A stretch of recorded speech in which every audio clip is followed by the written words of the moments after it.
बदलत्या काळात पारंपरिक शिक्षण हे फक्त विद्यार्थ्यांचा सर्वांगीण विकास व त्यांचे जीवन सुखकर करण्यास उपयोगी पडत नाही, तर कौशल्यावर आधारित किंवा वेळ प्रसंगी आपण कसे वागले पाहिजे यासाठी सुद्धा उपयोगी पडते। त्यामुळे या शिक्षणाला अनन्यसाधारण महत्त्व प्राप्त झाले आहे। आज असाच एक व्हिडिओ सोशल मीडियावर व्हायरल होत आहे, ज्यामध्ये एका बस चालकाला अद्दल घडवण्यासाठी एका तरुणाने एक वेगळीच युक्ती केली आहे।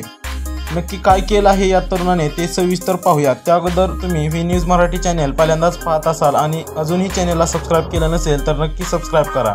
व्हिडिओत तुम्ही पाहू शकता की बस चालक चुकीच्या लेनमधून गाडी घेऊन जात असतो। हे पाहून दुचाकी चालक बसच्या अगदी समोर उभा राहतो, बाईक स्टँडवर लावतो आणि हाताची घडी घालून बाईकवर बसून असतो आणि फक्त इशारा करून रस्त्याकडे हात दाखवतो। बस चालक सुद्धा काही क्षणात त्याची बस फिरवतो आणि बरोबर लेनमधून गाडी चालवण्यास सुरुवात करतो।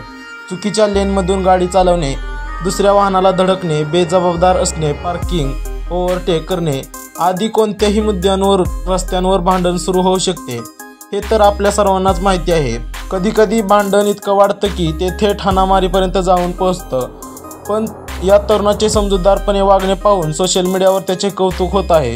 सोशल मीडियावर व्हायरल होणारा हा व्हिडिओ इंस्टाग्राम या प्लॅटफॉर्मवरती शेअर करण्यात आला आहे। तसेच शिक्षणाची शक्ती असे कॅप्शन या व्हिडिओला देण्यात आले आहे। हा व्हिडिओ पाहिल्यानंतर समाधान वाटले। शिक्षणच नाही तर आत्मविश्वास पण असला पाहिजे, डिफेन्स करण्याची पॉवर। तर काही नेटकरी सल्यूट करत तरुणाची प्रशंसा करताना कमेंट बॉक्समध्ये दिसून आले आहेत। तुम्ही देखील तुमच्या प्रतिक्रिया कमेंट बॉक्समध्ये जरूर कळवा।